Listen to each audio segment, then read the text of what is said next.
The wind had a name in this part of the territory, and it was a mean one. It came off the high plateau with nothing to slow it, a relentless current of air that scoured the land and carried the grit of red canyons into every corner of Mesquite Crossing. It was a wind that chapped lips, stole moisture from the soil, and whispered of thirst. It blew through the autumn of 1880, a year when the rains had forgotten to come. In the small adobe building that served as both post office and schoolhouse, Eleanor Hart felt the dust more than she saw it. It was a fine red powder that settled on the mail slots, coated the inkwells, and left a faint, earthy taste in the back of her throat. She ran a cloth over the rough-hewn plank that was her counter, a futile gesture that only stirred the dust into a brief, dancing cloud before it settled again. The air smelled of dry paper, aging leather from the mailbags, and the faint, sweet scent of the salt cedar that grew along the nearly empty creek bed. Through the single wavy glass window, she could see the entire town. It was not much to see. There was the saloon, a raw timber structure that seemed to soak up the day's heat and bleed it back out at night with the sounds of rough laughter and a perpetually out-of-tune piano. Across the wide, dusty street was the fort, its flagpole a lonely finger pointing at a vast, indifferent sky. And beyond that, stretching east until it vanished into the shimmering heat, was the reason for the town's recent surge in population and anxiety, the surveyed path of the incoming railroad. Wooden stakes marked its relentless march across the landscape, a promise of progress that felt more like an invasion. Eleanor had come to believe in the law because it was all she had left. Her husband, Samuel, had believed in the earth, in the promise of silver hidden in the jagged hills.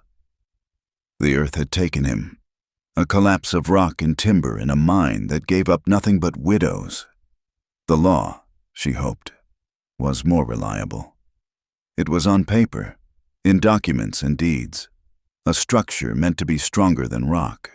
But she had lived in the territory long enough to know that paper burned, and the law could be as fragile as a dry leaf in that mean wind. Her small claim, the post office, the life she had scraped together from Samuel's absence, was all recorded on a piece of paper currently in a safe, on a train, making its way from the territorial capital. That piece of paper was her anchor in a world that felt determined to blow away. A man moved at the edge of town, a silhouette against the blazing red rock of the distant mesas. He did not move like the soldiers from the fort, all stiff angles and impatience. He did not move like the railroad surveyors, with their hurried, proprietary strides. He moved like he was part of the landscape, a seamless extension of the heat and the dust. Taza. He led a string of 4 horses, their coats shimmering like polished stone. He was a Chiricahua, a name that was a curse in the mouths of some and a whisper of fear in others. To Eleanor, he was simply the man who brought the mail pouches from the outlying ranches when the regular rider was too drunk or too scared. He did his business with few words, his eyes taking in everything, his stillness a force in itself. She knew the stories. She had heard the soldiers in the saloon speak of the wars, of the reservations that were little more than prisons, of the families scattered like quail. Taza wore the past not as a scar, but as a cloak. It was in the way he watched the horizon, the way he listened more than he spoke, the way his hands, gentle and certain on the reins of a half-wild Mustang, could calm a beast with a touch. He lived in a small jacal by the creek, training horses for the traders, a man caught between the world that had been stolen from him and the world that did not want him. He wanted only what the wind and the land already knew a place to be, without fear. The dust swirled as a carriage pulled up before the saloon, a fine, polished thing utterly out of place in Mesquite Crossing. The door opened and out stepped Silas Vane. He was a man made of smooth surfaces. His suit was dark and immaculate. His boots shone with a black polish that seemed to repel the red dust by sheer force of will. He smiled, a flash of white teeth in a well-groomed beard, but the smile never reached his eyes. His eyes were the color of a winter sky, and they missed nothing. He was the railroad, given flesh. He spoke of prosperity, of connecting their small town to the great cities of the East, of a future bright with commerce. But when he looked at the land, he did not see the grama grass or the sacred mesas or the homes people had built with their own hands. He saw tracts, parcels, and profits. Following him out of the saloon was a younger man, his blue uniform a stark, clean contrast to the dusty environment. Lieutenant Abel Crow was new to the post, and his ambition was as sharp and obvious as the crease in his trousers. He looked at Taza, who was now tying his horses to the hitching rail, and his expression hardened. To Lieutenant Crow, an Apache was an Apache, a problem to be solved, a savage to be tamed, a name to be made for himself by demonstrating his command. He saw a threat, a relic of a wildness he was here to extinguish. He said something to Silas Vane, his voice too low to carry, but his contempt was a palpable thing, an ugly ripple in the afternoon heat. Vane just smiled his smooth smile and placed a calming hand on the lieutenant's arm, a gesture of control, not comfort. They were two sides of the same coin, one promising a future built with money and steel, the other promising peace through the barrel of a gun. Eleanor watched them, a cold knot tightening in her stomach. They were the men who were changing the world, and she was not sure she would have a place in the one they were building. Life in Mesquite Crossing was measured in small, essential things. The arrival of a freight wagon was a major event. The price of salt was a constant topic of conversation. The depth of the water in a neighbor's well was a matter of public concern. It was a life of details, of noticing the way a horse favored a leg, of recognizing the particular shade of a cloud that might, just might, hold rain. Eleanor was teaching the handful of children in her care how to read from an old primer when the telegraph key in the corner of the room began its frantic chattering. The operator, a young man named Billy, burst through her door a minute later, his face pale beneath a sheen of sweat. He did not even bother with a greeting. The 9 o'clock train, he gasped. The one from the capital. It was stopped a dozen miles out. Robbed. A stillness fell over the small room. The children looked up from their books, their eyes wide. Eleanor felt the air leave her lungs. The 9 o'clock train.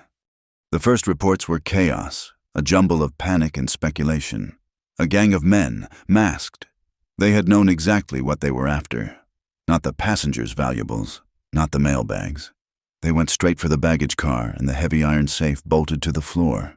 They had used dynamite, blew the whole car open. The safe was gone.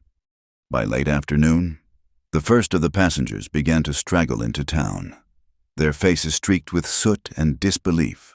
The story solidified, taking on the hard edges of fact. A gang, yes, a dozen of them at least. They rode like demons, their horses bearing a strange brand on the flank, a black spur. They had vanished into the canyons as if the earth had swallowed them. But it was the rumor that arrived with the last of the passengers that spread through Mesquite Crossing like a brush fire. It started in the saloon, a low murmur that quickly grew into a confident assertion. One of the passengers, a man who had gotten a look at one of the robbers as his mask slipped, swore he saw the dark hair, the high cheekbones, an Apache. He said they all were. The word was passed from man to man, each telling adding a new, imagined detail. It was a raid, a return to the old ways. Lieutenant Crow stood on the saloon porch, his face grim and set. He did not question the rumor. He embraced it. This was his chance. The moment he had been waiting for. An outrage, a clear act of aggression. It was all the justification he needed to act, to prove his worth. Silas Vane stood beside him, a concerned look carefully arranged on his features. He spoke to the small crowd that had gathered, his voice a balm of reason over their rising anger. A terrible business, he said. A tragedy. This is precisely why the railroad is so vital. It will bring order. It will bring security. It will protect your property. His eyes swept over the anxious faces, and he knew he had them. Eleanor stood in the doorway of the post office. The children sent home long ago. She felt a profound and terrifying hollowness. The safe, the land deeds, Her deed, the legal proof of her existence here, of her right to this small piece of dusty ground, was gone, vanished into the same wilderness that had swallowed the robbers. The paper was gone, and all that was left was the rumor. She looked across the street and saw Taza standing by his horses, preparing to leave. He had heard the news. She could see it in his posture, in the coiled stillness that had replaced his usual calm. He knew what the word Apache meant when it was spoken in a tone of accusation. It meant roundups. It meant soldiers riding into camps. It meant a presumption of guilt that no amount of evidence could erase. Their individual fears, hers of losing her home and his of losing his freedom, were now linked by the same crime. A crime she was beginning to suspect was not as simple as it seemed.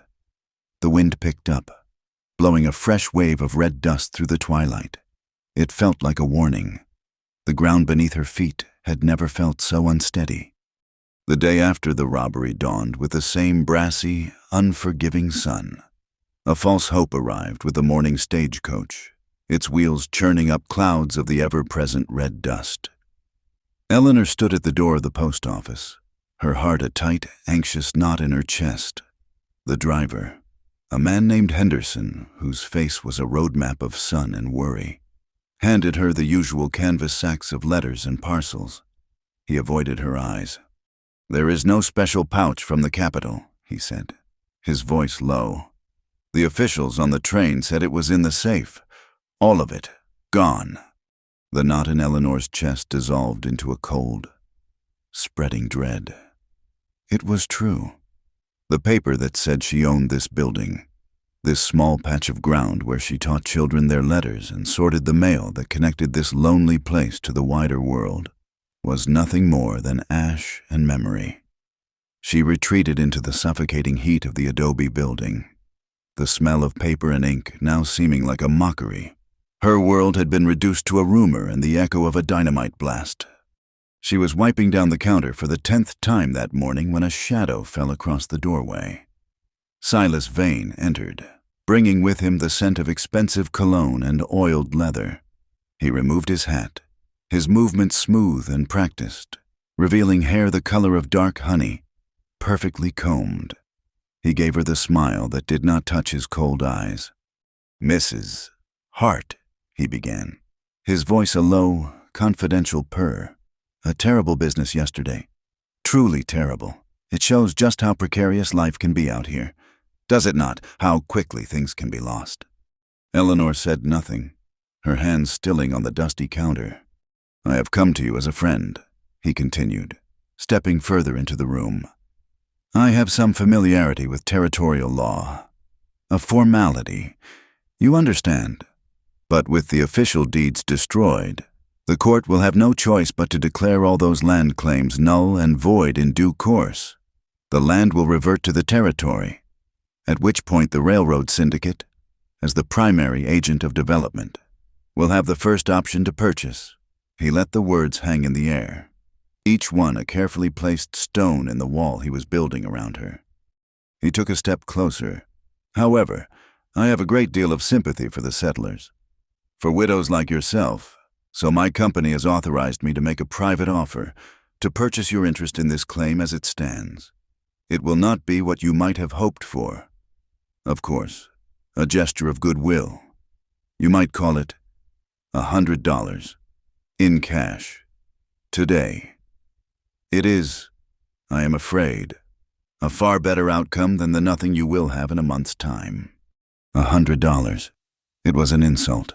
It was less than the cost of the lumber for the roof. He was a vulture, circling, smelling the death of her future. The offer was not a kindness. It was a threat wrapped in the language of commerce. "No," she said. The word was quiet, but it was as solid and unmovable as the bedrock beneath the town. Vane's smile tightened at the edges. "A foolish decision. Mrs. Hart, sentiment is an expensive luxury. The law, you will find, is not sentimental at all." He placed his hat back on his head, gave a slight, mocking bow, and was gone, leaving the scent of his cologne to curdle in the dry air. Eleanor felt a desperate need for open space. for a sky that was not framed by a window. She walked out into the oppressive glare of the main street. The air was thick with tension. Men stood in small, tight groups, their voices low and angry. The word Apache was a constant, ugly refrain. A freight wagon, overloaded with supplies for the railroad surveyors, rumbled down the street. One of its heavy wheels hit a rock and the axle gave a loud crack, like a rifle shot. The sound spooked a rangy sorrel tied to the hitching post outside the saloon. The horse screamed, its eyes rolling white with panic. It reared, snapping the leather reins with a sound like a whip. It plunged into the street, a panicked mass of muscle and fear. Directly in its path, a small boy, no older than 5, stood frozen, his face a mask of terror. Time seemed to slow. Shouts erupted. Men scrambled back. But from the edge of the street, a figure moved with a fluid grace that was the opposite of the horse's chaotic terror. Taza did not run. He flowed. He moved into the horse's path, not to confront it, but to intercept it. His body angled, his hands low and open. He made a low, guttural sound, a sound that was not a word but a feeling, a sound that spoke of earth and calm. The horse, expecting a blow, expecting a fight, found instead a quiet, unthreatening presence. It shied, turning its panicked momentum, and Taza moved with it, his hand reaching out, not for the bridle, but for the side of its neck. A firm, steady pressure. He ran with the animal for a few paces, murmuring to it in his own language, and its frantic plunging subsided into a trembling, shuddering halt. The entire event had taken less than 10 seconds. The boy's mother ran into the street and snatched her child, burying his face in her skirt. She looked at Taza, her mouth open to speak, a torrent of gratitude and relief in her eyes. But the words never came, because at that moment, Lieutenant Abel Crow and a squad of 6 soldiers marched around the corner of the fort. They were not responding to the commotion. They were on a mission, and ahead of them, they prodded a small group of Chiricahua people. There was an old man, his face a beautiful, intricate map of wrinkles, his back straight as a pine. There was a young woman with a baby strapped to her cradle board. There were 2 men, their faces impassive, their dark eyes missing nothing. They were not in chains, but the soldiers flanking them with rifles at the ready made any form of restraint unnecessary. "We have some questions for them about the train robbery," Lieutenant Crow announced to the silent street, his voice ringing with self-importance. "A routine inquiry." The woman with the child, who had been about to thank Taza, simply stared. The gratitude on her face curdled into the same suspicion and fear that marked every other face in the street. She pulled her son tighter and hurried away without a word. Taza stood alone beside the trembling horse, the hero of one moment, and in the next, just another Apache in the eyes of the town. He watched the soldiers march his people toward the fort stockade, and his face was a mask of stone. But Eleanor saw a muscle jump in his jaw, a flicker of profound and ancient grief in his eyes. In that instant, everything became clear to her. The law Silas Vane spoke of was a weapon. The justice Lieutenant Crow pursued was a lie. Her deed, her home, her future.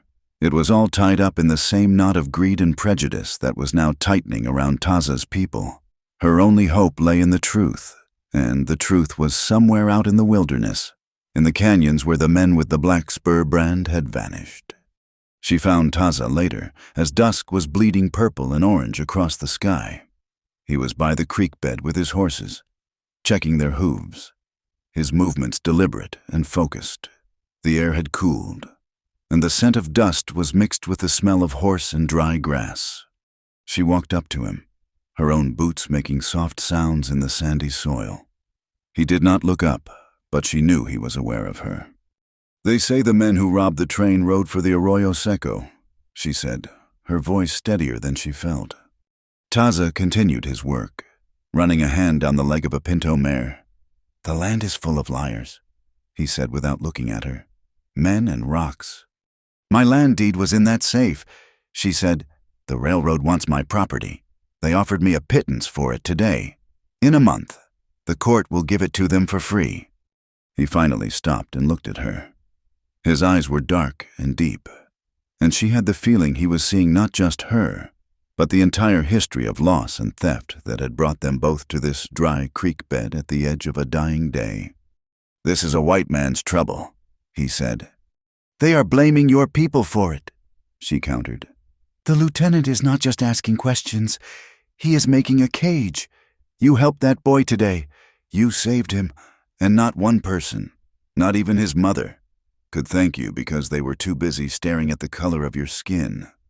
A long silence stretched between them, filled only by the whisper of the evening wind and the soft stamp of a horse's hoof. "I want to find that mail pouch," Eleanor said, her voice gaining strength.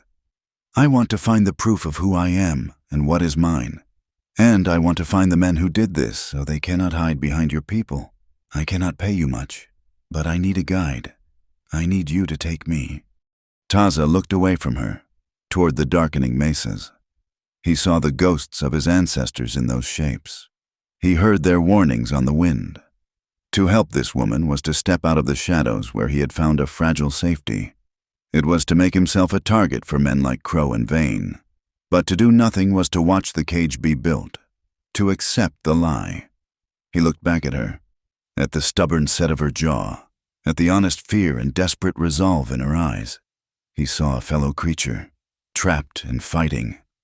"The tracks will be cold," he said. "The wind covers everything." "Then we will look for what the wind cannot cover," she replied. He gave a slow, single nod. They made their preparations in secret, packing jerky and hardtack and filling canteens from Eleanor's well. They would ride under the cover of darkness. As they led their horses toward the little used trail that led west out of town, a figure stepped out of the deep shadows of the blacksmith's shop. "That is far enough," a sharp voice commanded. Lieutenant Crow stood before them, 2 soldiers flanking him. His face was unreadable in the moonlight, but his voice was tight with authority. "I have given orders that no Apache is to leave Mesquite Crossing," he said, his gaze fixed on Taza. "The investigation is ongoing. Your presence may be required." "It is my business where I go," Taza said, his voice a low rumble. Crow took a step forward. "In this town, your business is my business. Go back to your hut, and you, Mrs. Hart, I would advise you to be more careful in the company you keep." Eleanor opened her mouth to protest, to argue, but the cold, final certainty in the lieutenant's voice stopped her. There was no reasoning with him. Defeated. They turned back. The town, which had felt like a home, now felt like a prison. As they were unsaddling the horses in the dark, another man emerged from the shadows. He was older, his movements slow and deliberate. He wore a dusty vest with a tarnished star pinned to it. It was Deputy Jake Rowan, a man who had been keeping the peace in this territory since before Lieutenant Crow was born. He spat a stream of tobacco juice into the dust. "That young lieutenant," he said, his voice a gravelly whisper. "All polish and no spine. He is so busy trying to look like the law, he has forgotten what it is for." He looked from Eleanor's determined face to Taza's stony one. "There is a game trail that follows the creek south for 2 miles before it cuts west," he said. "It comes out behind the red cliffs. No one ever uses it. I have to make a patrol out to the old mission tonight. I might get delayed. I might not be back before dawn." He did not wait for a reply. He simply tipped his hat and melted back into the darkness. Eleanor looked at Taza. A new, fragile thread of hope had been spun in the night. The law of men like Crow had blocked their path, but the quiet decency of a man like Rowan had just opened a new one. The game trail was less a path and more a suggestion. It followed the ghost of the creek bed, a whisper of a trail marked by broken twigs and the faintest depression in the sandy soil. Taza moved through the darkness with a quiet confidence that was its own form of light, his horses following without a sound. Eleanor rode behind him, the initial fear of being caught replaced by the immense, overwhelming reality of the landscape. The moon was a sliver, and the stars were a cold, brilliant fire scattered across a blackness so complete it felt like the beginning of the world. The air was thin and sharp, and the cold seeped through her coat, a deep, penetrating chill that had nothing to do with the temperature and everything to do with the profound emptiness of the land. By dawn, they had cleared the red cliffs that loomed over Mesquite Crossing. When the sun finally crested the horizon, it brought no warmth, only a harsh, revealing light. The world was a study in brown and red, a vast, cracked canvas stretching to infinity. The silence was absolute. Taza stopped, dismounted, and studied the ground, his body a fluid line of concentration. He was not looking at the ground so much as reading it, his eyes tracing a story written in dust and stone that was invisible to her. He pointed. A single set of tracks. A lone rider. From 2 nights ago. A soldier. By the look of the horse's gait. Lieutenant Crow's patrol. Taza's expression was unreadable, but Eleanor understood. They were not free. They were merely ahead. The day became a trial by fire. The sun climbed, bleaching the sky to a pale, hazy blue, and the heat pressed down, a physical weight. The water in her canteen, so cool and fresh hours before, was now warm and tasted of metal. Thirst became a constant companion, a dry, rasping presence in the back of her throat. They spoke little. Words were an extravagance the heat did not allow. Instead, a different kind of language grew between them, a language of shared necessity. When her horse stumbled, Taza was there, running a hand down its leg, his touch firm and knowing. When the sun beat down on the back of her neck, he produced a strip of cloth from his saddlebag and showed her how to wet it and tie it for some small relief. Their survival was a shared task, a quiet partnership forged in the crucible of the desert. Late in the afternoon of the second day, Taza found what he was looking for.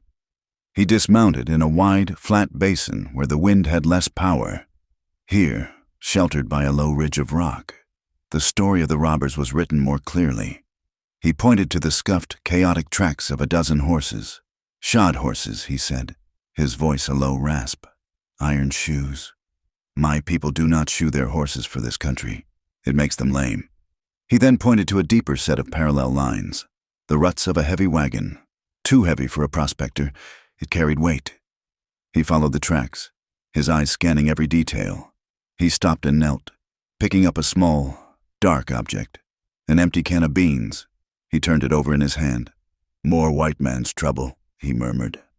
The tracks led them west, toward a deep gash in the earth, the dry canyon known as Arroyo Seco. The name was fitting. It was a place of rock and shadow, its walls carved by water that no longer flowed. The air in the arroyo was still and oven hot. Following the trail into its winding depths felt like descending into a trap. They found the campsite easily. It was tucked under an overhang, a place where a fire would not be seen from the rim. The ashes were cold, but not old. The ground was littered with more cans, discarded bits of leather, and the husks of spent ammunition. Eleanor watched as Taza moved through the site, his focus absolute. He was a hunter, and this was his element. He picked up one of the spent cartridge casings, holding it in his palm. He rolled it over, and then his body went still. He held it out for her to see. On the flat brass base of the casing was a tiny, stamped image. It was not a number or a letter. It was a perfect, miniature spur. The wind that always seemed to blow in the high country was absent here, but Eleanor felt a chill run down her spine. The Black Spur Gang. It was their sign, their name, left here in the dust. This was proof. Hard. Physical proof that the robbers were not Apache. It was a piece of the truth, small and solid in her hand. But what good is a piece of truth if no one will look at it? She asked, her voice echoing slightly against the canyon walls. Taza slipped the casing into a small leather pouch at his belt. The truth is a seed, he said. It needs the right ground to grow. He knew where that ground might be. Leaving the arroyo, they rode north into a more broken country of twisted junipers and balancing rocks. It was a land designed for hiding.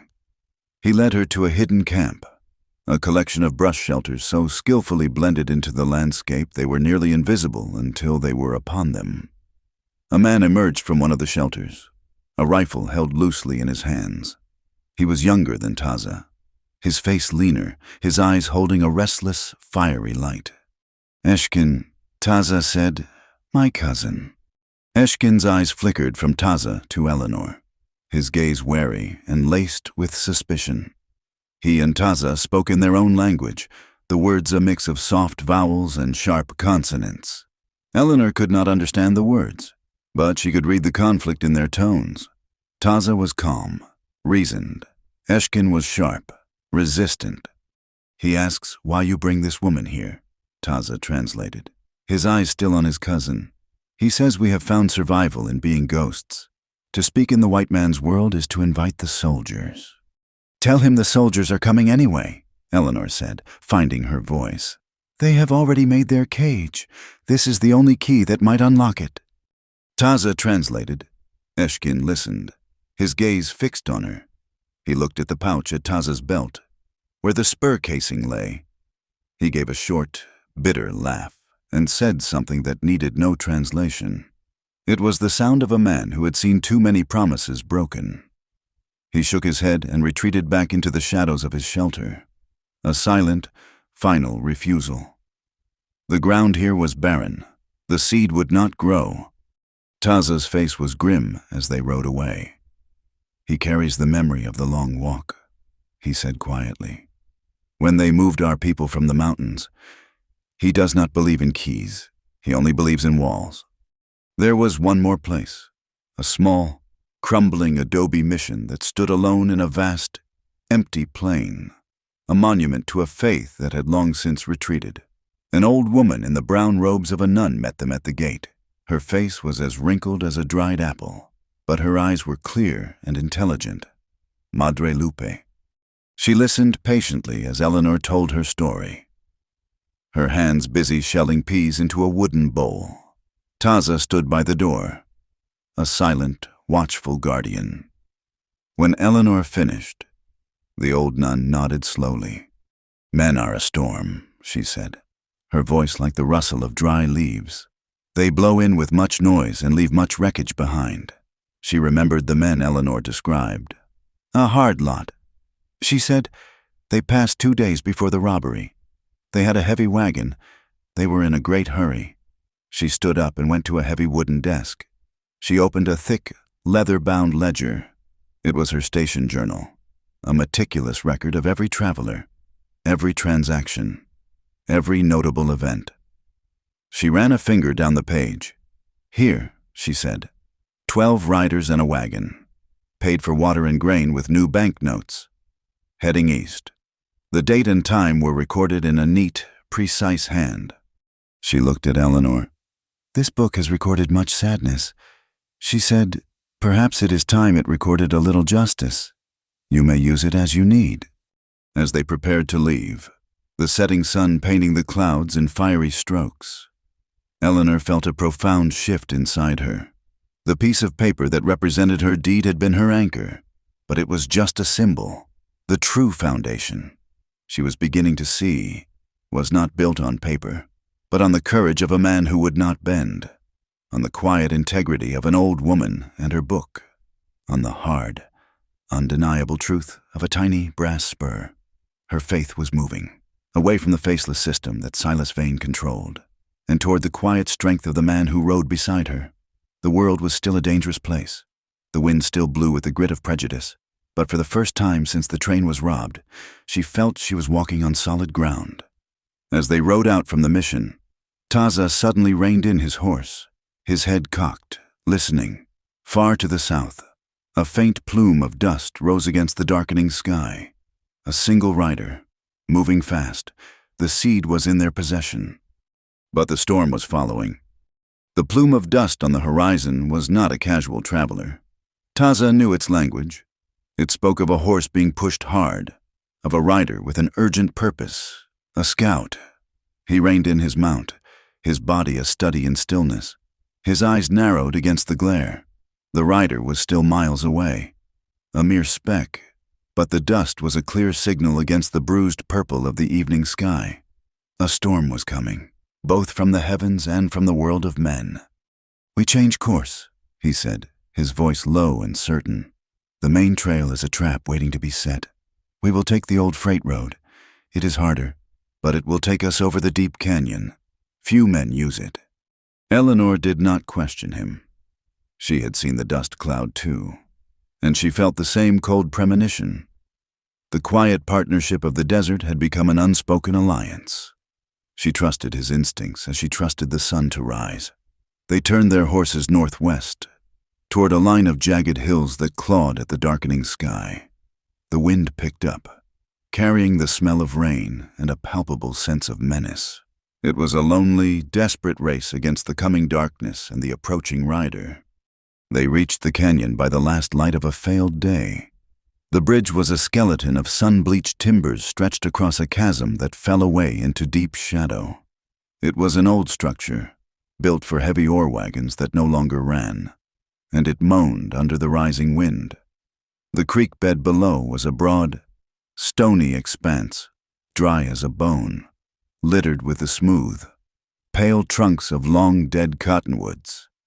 Their horses hesitated at the edge, snorting nervously at the groaning wood and the dizzying drop. Taza dismounted and ran his hands over the thick timbers where they were set into the rock. He tested them with his weight. "It will hold," he said, though his voice lacked complete conviction. "But we must cross one at a time, and we must be quick. The storm is close." He led his horse onto the bridge first. The hooves made a hollow, echoing sound, a lonely drumbeat against the rising shriek of the wind. Each step seemed to take an eternity. Eleanor watched, her hands clenched on her own reins, her knuckles white. He reached the other side and turned, raising a hand in an all-clear signal. It was her turn. She nudged her horse forward, her heart pounding in time with the wooden clatter beneath her. The animal was tense, its ears twitching, its every muscle coiled to bolt. She focused on Taza, a solid, reassuring figure on the far side, ignoring the terrifying emptiness below. She was halfway across when the world exploded in a crack of sound and a splinter of wood. A rifle shot. A bullet whined past her head, and a chunk of the handrail beside her disintegrated in a shower of pale splinters. Her horse screamed and reared, its iron-shod hooves skittering on the slick planks. She fought for control, pulling hard on the reins, trying to soothe the panicked animal with her voice. From the canyon rim, a muzzle flashed again, then another. They were trapped. Figures appeared on both sides of the chasm, men with rifles, their forms dark against the last vestiges of twilight. The Black Spur Gang. They had been waiting. "Ride!" Taza's voice boomed, cutting through the wind and the panic. "Do not stop!" Eleanor dug her heels into the horse's flanks. The animal leaped forward, a frantic, desperate gallop across the groaning bridge. Bullets kicked up splinters around them.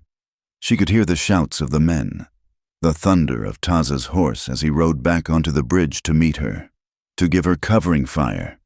The air was thick with the acrid smell of gunpowder and the ozone scent of the coming rain. The sweat of her horse was a slick, hot film against her legs. They were not just shooting at them. They were shooting at the bridge itself. A heavy-caliber slug tore into one of the main support posts near the far side, the impact echoing like a cannon shot. The entire structure shuddered violently. Eleanor heard a deep, guttural groan from the timbers beneath her, the sound of a giant beast in its death throes. Taza reached her, grabbing her horse's bridle. "Go!" he yelled, his face a mask of grim determination in the flashes of gunfire. He fired his own pistol back at the rim, a small, defiant answer to the rifle fire. Another volley of shots slammed into the bridge supports. The wooden planks beneath them buckled. A great, tearing scream of tortured wood filled the air, and the section of the bridge in front of them simply vanished, plunging into the darkness. Her horse screamed, its front legs scrambling at the empty air. For a terrible, heart-stopping second, it balanced on the precipice, and then it fell. Eleanor was thrown clear, her body tumbling through the air. She had a fleeting, surreal vision of the dark canyon walls rushing up to meet her, and then she hit the stony creek bed with a force that drove the air from her lungs. Pain, sharp and blinding, shot through her side. She lay gasping, the world a dizzying, spinning vortex of black and gray, and then the heavens opened. The rain did not fall. It was a furious, blinding sheet of water that hit the ground with the force of a physical blow. The dry creek bed, a place that had not seen water in months, was transformed in seconds. A trickle became a stream, the stream a rushing current, and the current a roaring, muddy torrent. The flash flood, a monster born of cloudburst and gravity, surged down the canyon, seizing her, pulling her, tumbling her over the smooth, unforgiving rocks. She fought against it, her arms flailing, but the water was too strong, an irresistible force. Her head went under. Her lungs burned. She was drowning in the middle of the desert. Just as the blackness began to close in, something snagged her. A rope, a lasso, tightening around her chest and under her arms. She was pulled upward, her head breaking the surface. She took a huge, ragged gasp of air. Taza! He was on the bank, somehow safe, his horse standing firm as he leaned back against the rope, his muscles straining as he hauled her from the murderous current. He dragged her onto the relative safety of a high ledge. Out of the main force of the flood, she collapsed onto the wet sand, coughing up water and mud, her body a single, throbbing ache. The floodwaters roared past them, carrying the massive timbers of the shattered bridge like twigs. The rain was already lessening, the fury of the storm passing as quickly as it had arrived. They found shelter in a shallow cave carved into the canyon wall, a space just big enough to escape the last of the rain. Taza gathered what dry brush he could find and, with a skill that seemed like magic, coaxed a small, sputtering fire to life. The flickering light pushed back the oppressive darkness and cast dancing shadows on the wet rock. Eleanor huddled by the flames, shivering uncontrollably from both cold and shock. "The mail pouch," she whispered, the words rasping in her throat. "It is gone. Everything is gone." Taza said nothing. He simply held out his hand. In his palm, catching the firelight, lay a small, circular object of dark red wax. It was caked with mud, but the image pressed into it was still clear the official seal of the Territorial Land Office. It was caught on a mesquite branch. He said, "The pouch was torn. The papers are lost to the water, but this survived." Eleanor stared at it. It was a piece of the truth. A small, resilient fragment rescued from the chaos. It was not the deed itself, but it was proof the deed had existed. It was proof that a mail pouch carrying official documents had been on that bridge. It was something. But as he looked at the wax seal in his hand, Taza felt a coldness that had nothing to do with the rain. This was a piece of their world, a symbol of their law. Madre Lupe's journal, the spur casing, now this seal. They were collecting evidence, proof that would be undeniable in a just world, but he knew, with a certainty that went bone deep, that they were not heading back to a just world. Lieutenant Crow would not see evidence. He would see an Apache with a history, an Apache whose people were already under suspicion. Crow would twist his words, dismiss his testimony, use his past as a weapon to destroy his credibility. For a man like Crow, the truth was irrelevant. The only thing that mattered was the story he wanted to tell. He fell into a grim silence, the weight of this realization pressing down on him. All this risk, all this danger. And for what? To present proof that would be thrown out of court because of the color of his skin. Eleanor watched him, saw the conflict in his eyes. The firelight carved deep shadows on his face, highlighting the exhaustion and the sudden, profound despair. She had seen his courage on the bridge, his strength in pulling her from the flood. And now she saw the wound he carried inside, the invisible scar left by a world that had judged him long before he had ever spoken a word. She reached out and put her hand on his arm.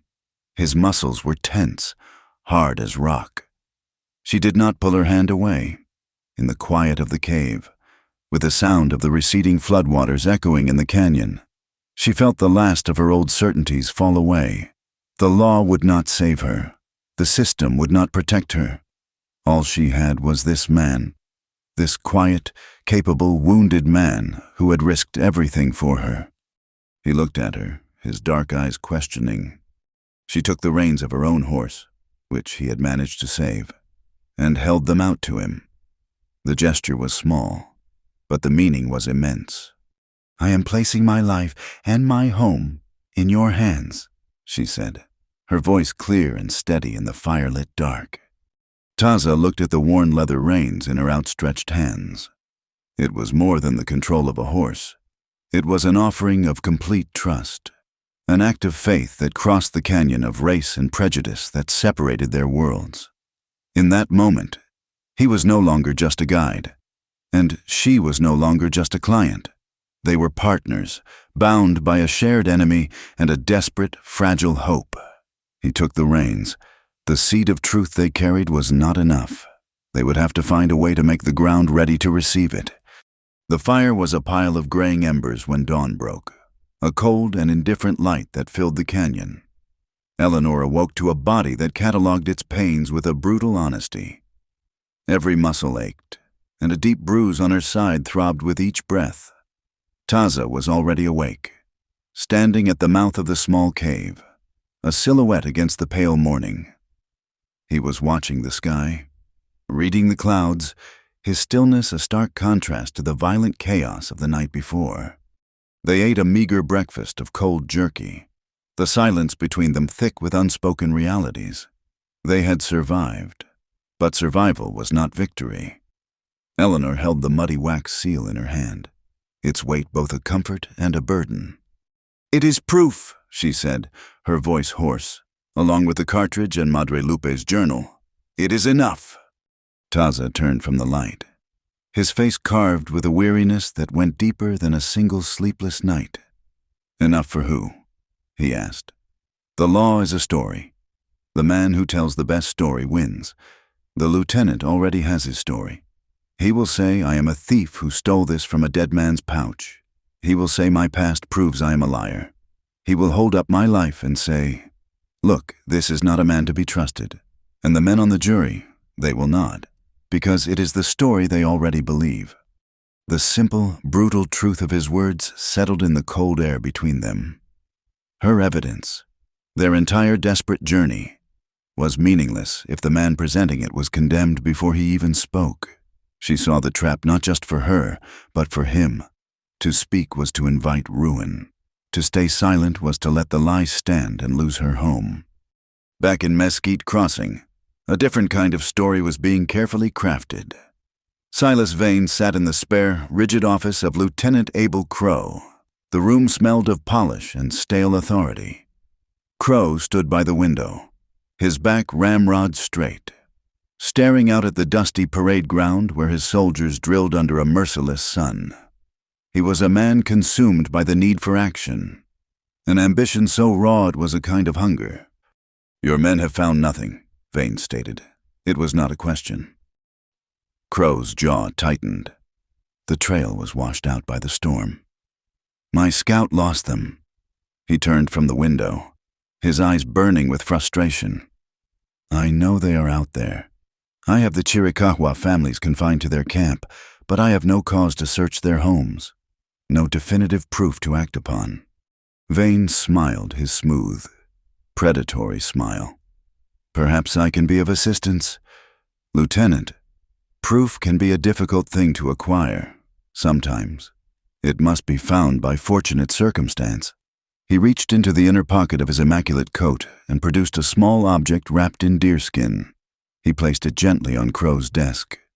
"One of my surveyors discovered this near the tracks, not far from the robbery," he said, his voice a confidential murmur. "He thought it was a rock, but he brought it to me. I believe it is what you people call a medicine pouch."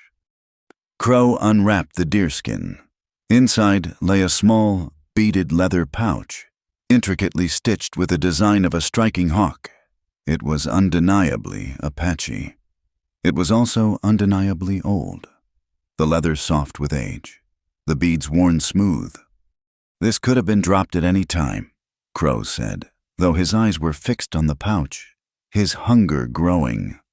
Of course, Vane agreed easily, but in a court of opinion, Lieutenant, which is where your reputation will be made. Timing is everything. A wise man once said that opportunity does not knock. It presents itself to those who are ready to see it. He let the silence stretch, allowing Crow to connect the dots himself. An ambitious officer, a restless command, a notorious gang of Apache robbers. And now, a piece of physical evidence. It was a perfect story. All it required was a teller with enough conviction. Crow picked up the pouch. His fingers closed around it, a gesture of ownership, of decision. "Thank you for your civic-mindedness, Mr. Vane," he said, his voice flat and official. "I will see that this is logged as evidence immediately." He issued an order for a full search of the Chiricahua camp. Vane nodded, the perfect picture of a concerned citizen. The handshake between power and prejudice was complete. Miles away, Eleanor and Taza found a sheltered spot to rest their horses and themselves. The reality of their situation had settled upon them. Taza was right. Their proof was a key for a lock that did not exist. As he tended to the horses, Eleanor sat with her back against a sun-warmed rock, her mind racing. She thought of the men in town, the ranchers and shopkeepers, men like Henderson, the stagecoach driver, or Mr. Abernathy, the blacksmith. They were honest men, mostly. They were also afraid of the railroad, afraid of losing what little they had. Vane was counting on that fear. He was using it to divide them. "That is his power," she said aloud, more to herself than to Taza. "He makes everyone feel alone." Taza paused, looking at her. "He is a spider," he said. "He spins a web of paper and promises." "Then we need to break the web," she replied, a new energy rising in her. "We cannot fight him with just one piece of truth. We need a truth that is bigger. We need all the other people he is threatening." She thought of the stockmen's associations she had read about, groups of ranchers who banded together to set prices and protect their interests. We need our own association, a mesquite association, a petition, a document signed by every man and woman Vane is trying to cheat. We will build a wall of names, a story of our own that the court cannot ignore. Taza looked at her, a flicker of something new in his eyes. It was not hope, not yet, but a grudging respect. "You are learning," he said. "Your paper is a weapon only if you have enough of it." "But first," he said, turning his gaze toward a distant, sacred line of red rock canyons, "I must speak to my own counsel. To go to your court is to put my people in the path of the storm. I will not do that without the blessing of the old ones. It is a risk I must ask them to share." They rode toward the red canyons, a place that felt older than time itself. The rock rose in sheer, sculpted walls, the color of a freshly bled heart. It was a silent, holy place. At the entrance to a narrow canyon, an old man sat by a small, smokeless fire. His face was a testament to 100 years of sun and wind, his eyes deep and knowing. This was Dasodahai, the elder. Taza spoke to him for a long time in the Chiricahua language. He told of the robbery, the false blame, the evidence they had found. He spoke of Eleanor's fight and of the trap that awaited him in the white man's court. He laid out the two paths, the path of silence, which was the path of safety and continued injustice, and the path of speaking, which was the path of great danger and a small chance for truth. Dasodahai listened without interruption. When Taza finished, the old man stared into the heart of the red canyon for a long time. "The silence is a heavy blanket," he finally said, his voice like the scrape of stone on stone. "It keeps you warm, but it also suffocates you. The stories of our people are carved on these rocks. If we do not speak our own story now, they will come and carve a false one over it. You must speak, but you must do it with the wisdom of the canyon, not the anger of the storm." The blessing was given. The choice was made. As they prepared to leave, Taza walked to a massive, smooth wall of red sandstone that glowed in the afternoon light. It was a solid, impenetrable face. like a heart that had been closed against a world of pain. He picked up a piece of charcoal from an ancient fire pit. With a slow, deliberate motion, he drew a single, dark line across the face of the stone. It was not a mark of anger or of desecration. It was a gesture of profound significance. He was opening a door. He was opening his heart. But he would not forget the scars. He was opening the story of his people to the world. But he would keep the memory of all they had suffered. Eleanor watched him, and in that simple act, she understood the depth of his sacrifice. He was willing to risk everything, not for her land, but for the chance to break the cycle of lies that had imprisoned his people for generations. As they turned their horses back toward the trail, a figure appeared, running toward them from the east. It was a young boy from the Chiricahua camp, his face streaked with tears and dust, his breathing coming in ragged sobs. He stumbled to a halt before Taza, gasping out his message in their own language. Eleanor did not need a translation. She could see the devastation in the boy's eyes, and in the sudden, terrible stillness that came over Taza. His face became a mask of cold fury, all the careful control gone, replaced by the raw pain of a fresh wound. "Soldiers," Taza said, his voice a low, dangerous growl. "The lieutenant came to the camp. He said he had proof. He tore our homes apart. They took the men. They are all in the fort stockade. Eshkin is with them." The cage was no longer a threat. It was a reality. The story Vane and Crow had written was now being enacted with rifles and steel, and Taza's people were paying the price. The news brought by the young boy was a spark in a powder keg. Taza's grief hardened instantly into a cold, diamond-hard fury. He moved with a terrifying new purpose. His previous caution burned away by the outrage. Eleanor saw in him the warrior he had been forced to suppress, a man pushed past the limits of endurance. They could not go back.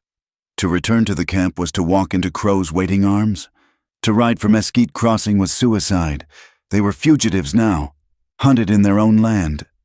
They rode hard into the broken country, a maze of gullies and sharp-edged mesas where a pursuit would be difficult. A patrol of soldiers, sent out by Crow to sweep the area for Taza, confirmed their fears. They heard the distant sound of shod horses on rock and were forced into a desperate, scrambling flight down a steep wash, their own mounts sliding and stumbling on the loose scree. They hid in a thicket of salt cedar, their hearts hammering against their ribs. As the patrol passed less than 100 yards away, the soldiers' casual laughter and the jingle of their gear was an obscene sound in the tense silence. They were not just enforcing the law. They were on a hunt, and Taza was the quarry. When night fell, they were deep in the Badlands, exhausted and emotionally raw. The moon rose, a pale, scarred disk in the vast, indifferent sky, casting a ghostly silver light over the landscape. They found a small, sheltered hollow at the base of a mesa, a place where a single, ancient mesquite tree grew, its gnarled branches reaching out like protective arms. Its leaves, delicate and feathery, filtered the moonlight, creating a shifting lacework of shadow on the ground. Taza unsaddled the horses, his movements economical and precise, but Eleanor could see the tension coiled in his shoulders, the profound weariness in the set of his jaw. The fire of his rage had banked, leaving behind the cold ashes of a deep and terrible sorrow. He was a man carrying the weight of his entire people, and she felt a wave of helplessness wash over her. Her own troubles, her fight for her small piece of land, seemed insignificant in the face of his loss. She built a small, smokeless fire from dry mesquite twigs, its low flames providing a small circle of warmth against the encroaching chill of the desert night. They sat on opposite sides of it, the silence stretching between them, filled with the quiet chirping of crickets and the whisper of the wind through the mesquite leaves. "My husband, Samuel," she said softly, her voice startling in the quiet. "He is buried not far from here." She looked out into the moonlit emptiness. He loved this land. He believed it held a promise. He dug for silver, But I think he was really digging for a future, a place where we could be safe. She pulled her worn shawl tighter around her shoulders. When he was gone, I think I was buried with him in a way. I built a wall around myself. Duty, the post office, the children's lessons. They were all just bricks in the wall. I thought if I kept busy enough, if I followed all the rules, I could not be hurt again. I thought the law would keep me safe. Taza looked at her from across the fire, his dark eyes reflecting the tiny flames. He saw the truth of her words, the quiet grief she had carried for so long, a burden as heavy in its own way as his own. Safety is a memory, he said, his voice a low murmur. I remember a time when our people did not fear the sound of a horse in the night. I remember the faces of my father and my uncle. They were taken in a raid, just like this one. Not for a crime, but for being who they were. Their faces are with me when I sleep. The story of my people is a long walk away from all that we held dear. To survive, you learn to live in the shadows. You learn to be quiet. You build your own walls. He looked down at his hands. Strong, capable hands that could gentle a wild horse or find water where there was none. But the memories made them feel useless. Eleanor felt a profound connection to him in that moment. A recognition that transcended their different worlds. Their pain was not the same, but it came from the same deep well of human loss. He was trapped by the memory of a past that had been stolen, and she was trapped by the fear of a future that felt impossible. She moved around the small fire and sat beside him, not touching, but close enough that she could feel the warmth of his body. The air was filled with the sweet, dusty scent of the mesquite. "I was so afraid," she whispered, her voice thick with emotion. "Afraid of losing my home, afraid of being alone again, but being with you, seeing what they have done to your people. To Eshkin, my fear feels so small now. It feels selfish. It is just another brick in the wall, and I'm tired of living inside it." She looked at him, her eyes shining in the moonlight, filled with a raw and courageous vulnerability.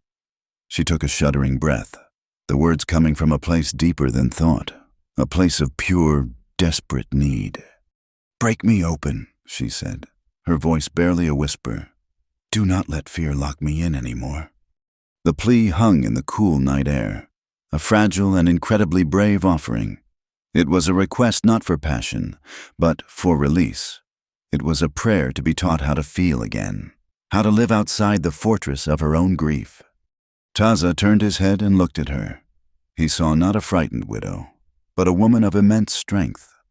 A woman who had walked into the desert to fight for her life and was now willing to walk into the even more terrifying landscape of her own heart.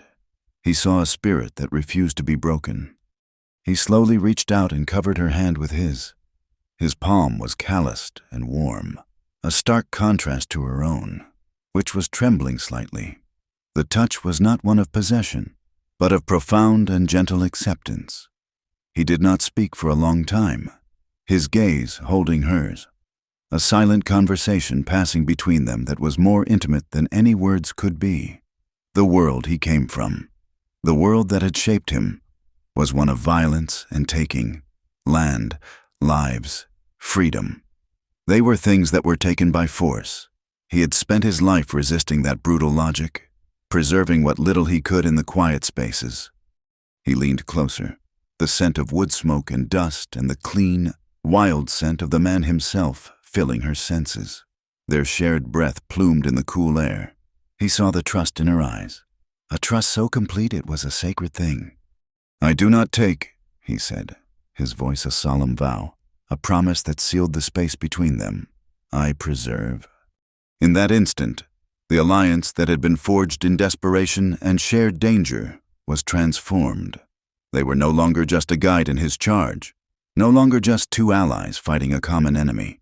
The walls they had both built, one of fear and one of memory, crumbled in the quiet sanctity of the mesquite hollow. He was not just fighting for her land, and she was not just fighting for his people's justice. They were now fighting for each other, for the fragile, beautiful, and courageous future they had just chosen to build together. The moonlight streamed through the leaves, and for the first time in a very long time, neither of them felt alone. The trial was held in the saloon. The long bar was draped in canvas to hide the whiskey bottles, a futile gesture that did nothing to mask the stale smell of beer and desperation. A traveling judge, a man with a weary face and a gavel that looked too heavy for his hand, presided from a makeshift bench. The jury, a collection of men Eleanor knew to be in Silas Vane's debt or in his pocket, sat stiffly on a row of chairs, their eyes avoiding hers. The air was thick with the red dust that filtered through the walls and the even thicker dust of prejudice. The day's heat was suffocating. Lieutenant Abel Crow was the first to present his case. He stood straight and proud in his immaculate blue uniform, his voice ringing with the absolute certainty of a man who has never questioned his own righteousness. He presented the beaded medicine pouch, holding it up for the jury to see as if it were a smoking gun. Found near the scene, he declared, a clear marker of the guilty party. Then he called his witness, a shifty, nervous man with sweat stains under his arms, whom Eleanor had seen taking Vane's money a few days prior. The man swore on a Bible that he had seen a band of Apaches, led by Taza, riding hard away from the train tracks on the morning of the robbery. His lies were clumsy, his gaze darting around the room, but in the hostile climate of the saloon, they were potent enough. Silas Vane sat beside his lawyer, a faint, satisfied smile playing on his lips. The web was drawing tight, while the law, twisted and corrupted, played out in town. A different kind of drama unfolded on the sun-scorched plains to the west. A small wagon train of 3 settler families, lured by the railroad's promises of fertile land, was making its slow way toward Mesquite Crossing. They were a vulnerable target, a symbol of the very people Vane claimed to be protecting. From a high ridge, the Black Spur Gang watched them, their leader a burly man with a cruel twist to his mouth. The orders from Vane had been simple: create chaos, remind the people what they had to fear, remind them who they needed to keep them safe. As the gang prepared to descend, a movement on another ridge caught their attention. 2 riders, their figures lean and unmistakable against the sky. They were Chiricahua. The riders sat their horses for a moment, a deliberate and open challenge, before turning and galloping away. The leader of the Black Spur Gang laughed. It was a perfect opportunity, a chance to run down some real Apaches and be hailed as heroes for it. He barked an order, and the entire gang gave chase, abandoning the wagon train for the more exciting prospect of a hunt. The 2 riders were Eshkin and another young warrior, released from the stockade by Deputy Jake Rowan in a quiet act of subversion. Their flight was not one of fear. It was a lure, drawing the wolf pack into a trap of their own, making a narrow, winding canyon known for the way the sky could turn on you in an instant. Thunder Canyon. Back in the saloon, it was Eleanor's turn. She stood, her hands clasped in front of her to still their trembling. She did not look at the jury. She looked at the faces in the crowd, at the ranchers and the blacksmith and the freight driver. "The law is meant to protect us all," she began, her voice quiet but clear. "But it is not just a book of rules. It is a promise we make to each other, to be fair and honest. Mr. Vane and his railroad have broken that promise." She then presented Madre Lupe's journal, reading the entry about the 12 riders and their heavy wagon. She held up the battered wax seal. "This is the seal from the land office. It was on a mail pouch that was on that bridge." She finally held up the small brass casing with the spur stamped into its base. "And this is the mark of the men who truly robbed the train. But I did not come here today just to plead my own case," she continued, her voice gaining strength. "I came to speak for Mesquite Crossing." She turned and gestured to the crowd. "Mr. Abernathy, Mr. Henderson, stand with me." One by one, more than a dozen men and women rose to their feet, a silent, powerful human wall. She unrolled a long sheet of paper. "This is a petition," she declared, her voice ringing in the stunned silence. "It is the charter for the Mesquite Settlers Association. We have all signed it. It states that we will no longer be intimidated. We will sell our land at a fair price, decided by us, not by a syndicate from the east. We will stand together." The judge stared, his mouth slightly agape. Vane's smile had vanished, replaced by a mask of cold fury. Before he could object, Deputy Jake Rowan took the stand. He did not look at Vane or Crow. He addressed the judge. "Your Honor," he said in his gravelly, no-nonsense voice, "I have been a lawman in this territory for 20 years. I have seen my share of schemes. I ran a check on the telegram wire last night. The company Mr. Vane represents, the Western Land Syndicate, has had its charter revoked by the territorial government for fraudulent practices. Legally speaking, any contract he offers is worthless. As for the lieutenant's witness, I happen to know for a fact he was in my jail for being drunk and disorderly on the morning of the robbery." A gasp went through the room. The foundation of Vane and Crow's case had just been shattered by the simple, unassailable truth.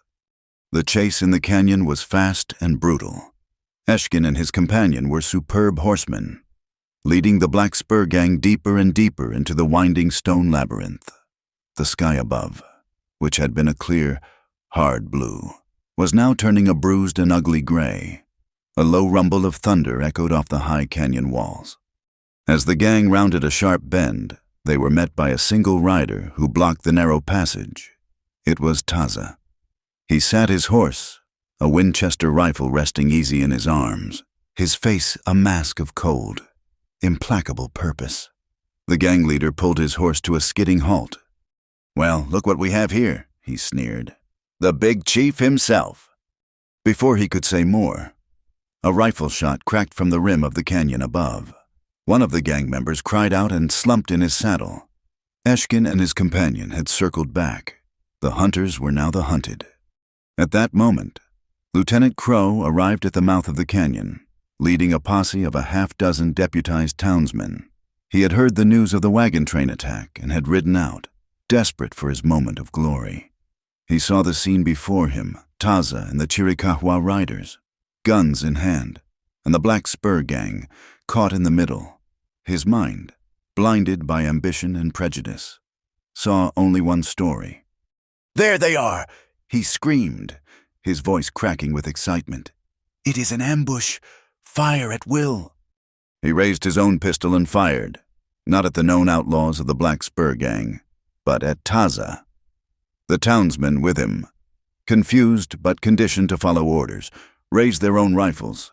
But in the chaotic moment, as Taza spurred his horse into cover, Crow fired again, wildly. The bullet went wide, ricocheting off the canyon wall. A man in Crow's own posse cried out and fell from his horse, clutching a bloody shoulder. The townsmen froze. They stared at the lieutenant, then at their fallen neighbor. They saw the mad light in Crow's eyes, the fanaticism that valued a headline over the life of one of his own men. In that instant, the lie that had held Mesquite Crossing in its grip was broken. They had been led not by a protector of the law, but by a dangerous fool. The sky opened up. A sudden violent torrent of rain and hail cascaded into the canyon, turning the dusty ground to slick mud and battering the men with ice. The thunder cracked directly overhead. A deafening explosion of sound. Horses panicked. The remaining members of the Black Spur gang, their nerve broken, scattered. In the chaos, the townsmen, led by the blacksmith Abernathy, surrounded their lieutenant. They took his gun. "Your command is over." "Crow!" Abernathy said, his voice shaking with rage. "You are under arrest." In the aftermath of the storm and the firefight, with the leader of the Black Spur gang captured, the truth finally came out. Faced with a hangman's noose, the outlaw confessed everything. "Vane hired us," he snarled. "He paid us to rob the train and make it look like an Apache raid, the attack on the wagons. All of it. It was all Vane." A rider, soaked to the skin and mud-spattered, galloped into a silent Mesquite Crossing. He burst into the saloon, where the trial had stalled in a state of confused suspense. He told his story, his words tumbling out in a rush. Crow's arrest, the battle in Thunder Canyon, The confession. A collective roar went up from the crowd. All eyes turned to Silas Vane. His face was ashen, his composure utterly shattered. He was a spider whose web had been torn to pieces. The judge, his face a mixture of fear and relief, banged his gavel, his voice finally finding its strength. "This hearing is concluded," he declared. "Silas Vane, you are to be taken into custody to await trial for conspiracy and robbery." The sound of the gavel was like the thunder in the canyon, a final, definitive crack of judgment that washed the red dust of lies from the air. The silence that fell in the saloon after the rider's announcement was heavier than the oppressive heat. It was a silence of shock, of revelation, of a town staring at its own reflection and not liking what it saw. For a moment, Silas Vane remained frozen in his chair, the mask of composed civility still in place. But it was a brittle thing, cracking at the edges. His eyes, usually so cold and calculating, were wide with a kind of animal panic. The web was broken, and the spider was exposed. Deputy Jake Rowan moved with a deliberate, unhurried pace that was more menacing than any sudden action. He did not draw his gun. He did not need to. He simply stood before Vane, his shadow falling across the expensive suit. "Silas Vane," he said, his voice a low, gravelly sound that carried to every corner of the room. "By the authority of the Arizona Territory, you are under arrest." Vane's composure finally shattered. He stood up, knocking his chair over, his face a mottled red. "This is an outrage," he sputtered, his voice a high, reedy thing, a conspiracy. "You cannot do this." But the power had gone out of his words. He was no longer the voice of the future, the agent of progress. He was just a man in a dusty saloon, a liar whose lies had run out. Two of the townsmen, men who had feared him an hour before, stepped forward and took his arms. He did not struggle as they led him away. The smoothness was gone, and what was left was small and weak and sweating. A short time later, Lieutenant Abel Crow was marched into the room, his uniform streaked with mud, his face a mask of disbelief and fury. The posse of townsmen who had arrested him stood grimly behind him. The acting commander of the fort, a grizzled old captain who had seen enough of ambition to recognize its poison, stepped forward. "Lieutenant Crow," the captain said, his voice devoid of emotion, "you are hereby relieved of your command, pending a full court-martial for conduct unbecoming an officer, reckless endangerment, and conspiracy to subvert justice." He reached out and, with a sharp, practiced motion, unpinned the silver lieutenant's bars from Crow's collar and the insignia from his hat. The act was swift and brutal, a public stripping of the identity Crow had prized above all else. Without his rank, he was just a young man with hate in his eyes, his ambition now a ruin around his feet. He said nothing as he too was led away, a prisoner in the fort he had so recently commanded. The saloon slowly emptied, the people spilling out into the late afternoon sun, blinking as if waking from a long, bad dream. The air, washed clean by the storm, felt lighter. The oppressive weight of Vane's presence had lifted. The rest of the Black Spur gang, scattered and leaderless, were rounded up over the next few days, their reign of manufactured terror over. The following morning, the judge reconvened his court, not in the saloon, but in Eleanor's schoolhouse. The room was bright, filled with the scent of chalk dust and old paper, a place of learning, not of lies. With Vane's confession a matter of record, the legal proceedings were brief. The judge, his face showing a newfound clarity, declared all of Vane's land acquisition offers to be null and void due to their fraudulent basis. He then turned to Eleanor. "Mrs. Hart," he said, "and your association." He picked up the petition she had presented, reading the title aloud, the Mesquite Settlers Association. In light of the events, and the clear need for the citizens of this community to have a unified voice in their own affairs, this court recognizes this as a legitimate and legal entity. Your land claims, and those of your members, are hereby affirmed. A wave of quiet, profound relief washed through the small group of settlers standing with Eleanor. It was more than a victory. It was a beginning. That afternoon, the association held its first official meeting. They elected the blacksmith, Abernathy, as their chairman. They passed their first 2 resolutions. The first was to establish a schedule of fair prices for land and water rights, ensuring that no outside syndicate could ever again try to pick them off one by one. The second, proposed by Eleanor, was to take up a collection. Every member contributed what they could, $1, a few coins, creating a small but significant fund, a legal defense fund, she called it, to make sure we always have the means to hire a lawyer who will speak for us, and not for the highest bidder. As the meeting concluded, a procession made its way from the fort. Deputy Rowan, his face set in a look of quiet satisfaction, walked at the head. Behind him were the Chiricahua men, including Eshkin, their faces impassive, but their eyes taking in the changed atmosphere of the town. They were not prisoners being marched to a stockade. They were free men walking in the light.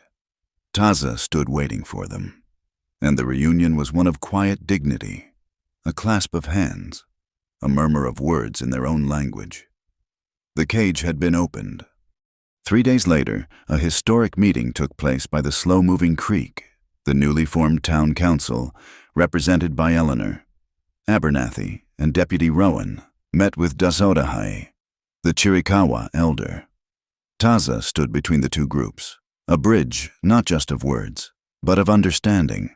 The air was not filled with lofty speeches or grand apologies. It was a conversation grounded in the hard realities of the land they all had to share. Dasodahai, speaking through Taza, spoke of the paths their people had always used to travel between the high country and the river, paths that the railroad surveyors had marked with stakes. He spoke of the bitter root that grew on the north-facing slopes, a vital part of their winter stores, a place where the settlers' cattle had begun to graze. Abernathy, in turn, spoke of the need for water for their herds, of the fear of wolves coming down from the mountains in a hard winter. Slowly, carefully, they began to draw a new map, not on paper, but in words, a covenant. They agreed on a schedule for grazing, on which lands were to be left fallow for the wild herbs to grow. They marked the ancestral paths as inviolate, to be kept clear of fences and wagons. They established shared hunting rights in the foothills, with a promise to manage the deer population together, so that neither side would exhaust it. It was not a perfect peace, and the deep wounds of the past were not magically healed, but it was a start. It was a justice built by the community itself, a law written in the language of mutual respect and the shared need for survival. That evening, Eleanor and Taza sat on the porch of the post office, watching the last of the light paint the mesas in strokes of orange and deep purple. The town was quiet, a peaceful, weary kind of quiet. A great weight had been lifted from both of them, but it was replaced not by joy, but by a profound sense of exhaustion and a sober understanding of the world. "It is not over," Taza said, his voice a low murmur. "There will be other men like Vane. The railroad will still come." "I know," Eleanor replied, her gaze on the distant horizon. "But we will be ready for them. We are not alone anymore." She felt a deep sense of peace, but it was a peace edged with the knowledge of how fragile it was, how fiercely it had to be protected.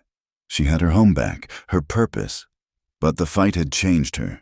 The walls she had built around her heart had been broken open, not just by fear, but by trust and by a love she had never expected to feel again. Taza sat beside her, his presence a solid, reassuring anchor in the twilight.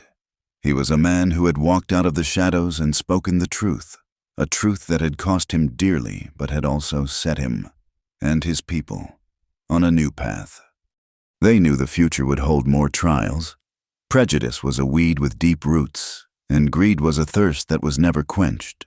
But looking at the quiet street, at the lights coming on in the windows of her neighbors' homes, and feeling the steady, calming presence of the man beside her, Eleanor felt a sense of hope that was stronger than any legal document. They had found their place. They would face what was coming. not as a widow and a wanderer, not as a white woman and an Apache, but as two people who had chosen to stand together, to preserve what was good in this hard, beautiful land. They would stay together. The first rains came in the night, not with the violent fury of the storm in the canyon, but with a soft, steady persistence. It was a sound Eleanor had almost forgotten, a gentle drumming on the adobe roof that was the opposite of the wind's harsh scour. It was a sound of healing. She lay awake for a long time, listening, with Taza's steady breathing a quiet rhythm beside her. The air coming through the open window was cool and heavy with a scent she had longed for all through the dry season, the smell of dust turning to earth, the deep, clean perfume of life returning. In the morning, the world was transformed. The relentless red had been washed to a soft terracotta. The sky was a pale, clean-swept blue, and the creek, for so long a silent, stony scar on the landscape, was running. It was not a flood, but a gentle, purposeful current of brown water, gurgling over the rocks, breathing life back into the thirsty roots of the cottonwoods and willows along its banks.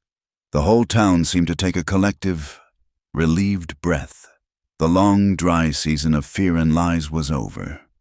The most profound change, however, was not in the landscape, but in the small schoolhouse.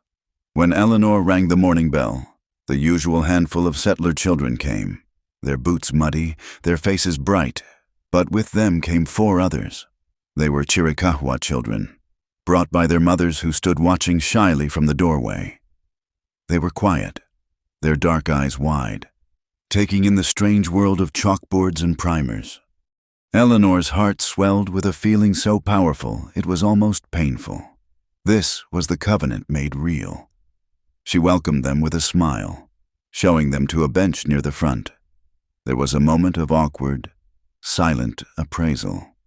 The settler children stared, uncertain. The Chiricahua children sat stiffly, their hands clasped in their laps. For a moment, the invisible wall of history and prejudice stood between them. Eleanor did not address it directly. She began the day's lesson not with words, but with pictures. She gave each child, settler and Chiricahua alike, a piece of slate and a nub of fresh white chalk. She began to draw on the large board at the front of the room. She drew a horse, then a coyote, then a soaring eagle. She drew the sun and the moon. These were things they all knew, a language that needed no translation. Slowly, hesitantly at first, the children began to draw.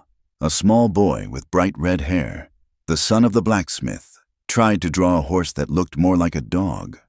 One of the Chiricahua girls beside him, her black hair in 2 neat braids, watched him for a moment. Then, without a word, she took her own slate and with a few swift, certain strokes, drew a perfect, powerful Mustang, its mane flying in an imaginary wind. The boy stared at it in awe. The girl looked at him, a tiny, shy smile touching her lips, and then she broke her piece of chalk in 2 and offered him half. The wall had its first crack. Taza spent much of the day working with the horses he was training, but he found himself drifting back toward the schoolhouse. He stood under the shade of the blacksmith's awning, watching the open door. He could hear the low murmur of Eleanor's voice, the occasional burst of a child's laughter. He saw the children moving, interacting, sharing a world that their parents had almost destroyed. He felt a fragile, unaccustomed warmth spread through his chest. It was not the fierce, protective fire of the warrior, but the gentle, steady glow of hope. The future, which had for so long seemed like a closing door, now looked like an open path. That evening, as the full moon rose over the newly washed landscape, he led her from the porch of the post office. He did not say where they were going, and she did not ask. She knew. He led her into the Badlands, to the sheltered hollow at the base of the mesa, to the ancient mesquite tree that had been their sanctuary. The moonlight filtered through the leaves, just as it had on that terrible, transformative night. The air was cool and smelled of damp earth and the sweet perfume of the mesquite blossoms. Taza had brought a single, finely braided cord of dark leather. It was something he had made himself, its strands woven with a skill that was both beautiful and strong. He took her hands in his. They were no longer trembling. "My life has been a long lesson in what can be lost," he said, his voice a low, steady murmur in the quiet night. "My people, our lands, our safety. I learned to hold the memories of these things inside me, to build a wall around them to keep them safe. But a wall that keeps sorrow in also keeps joy out." He looked into her eyes, and she saw the history of his people there, the long story of pain and endurance. But she also saw something new, something that was just for her. "You walked through the desert," he continued. "You faced the liars and the men with guns. You were not afraid to be broken. You taught me that a heart is not a stone to be guarded. It is a seed. It must be planted to grow." Eleanor felt tears well in her eyes, but they were not tears of sorrow. "I was a prisoner of my own fear," she said, her voice soft. "Samuel's death locked me away. I thought I was safe in my small, quiet life. But it was not safety. It was just a different kind of cage. You showed me what it was to be brave. Not just to face a gun, but to face the world with an open heart." Taza took the leather cord. He gently took her left wrist, then his own right, and with a series of deft, symbolic knots, he tied them together. The cord was not tight, but it was a firm, unbreakable link between them. He looked at the knot, then back at her. "I will keep the memories," he vowed. "I will never forget the past, for it is who I am. And I will keep my heart open," she promised, her voice filled with a peaceful, certain joy. "For that is who I want to be." They stood together under the moonlit branches of the old tree, bound by a simple leather cord and a promise that was stronger than any law or document. It was a promise to face the future together, carrying the weight of their pasts not as burdens, but as shared histories that made their present bond all the more profound. A week later, Deputy Jake Rowan stopped by the post office as Eleanor was sorting the evening mail. Taza was on the porch, mending a bridle, the familiar, rhythmic work of his hands a calming presence. Rowan accepted a cup of coffee and leaned against a porch post. "Things are quiet," he said, a note of satisfaction in his voice. "Too quiet, maybe." He took a sip of coffee. "The stage driver was telling me something interesting today. Said he saw some new surveyors up north, in the foothills of the Chiricahua Mountains. Not railroad men, mining men. Heard talk of a big copper company from back east sniffing around." Eleanor and Taza exchanged a look. It was a look that passed between them without a word, a look of complete and sober understanding. The storm had passed, but there were always new clouds on the horizon. The greed that had driven Silas Vane was not unique to him. It was a feature of the land, as permanent as the mountains themselves. But the fear that would have once gripped Eleanor's heart was gone. The cold rage that might have once consumed Taza was tempered. They had faced the storm and found their strength, not just in themselves, but in each other, and in the small, stubborn community that had learned to stand together. The future was uncertain. There would be new fights, new threats, but as they sat together in the fading light, listening to the gentle murmur of the creek, they knew they would not face them alone. The rains had come, and in the hard, beautiful land of Mesquite Crossing, something new had finally begun to grow. Thank you for listening to our story. Please comment below where you are listening from so we can all connect and share our thoughts. And be sure to subscribe to our channel Wild West Tales, like this video. And support us further by pressing the hype button so this story can be heard by more people.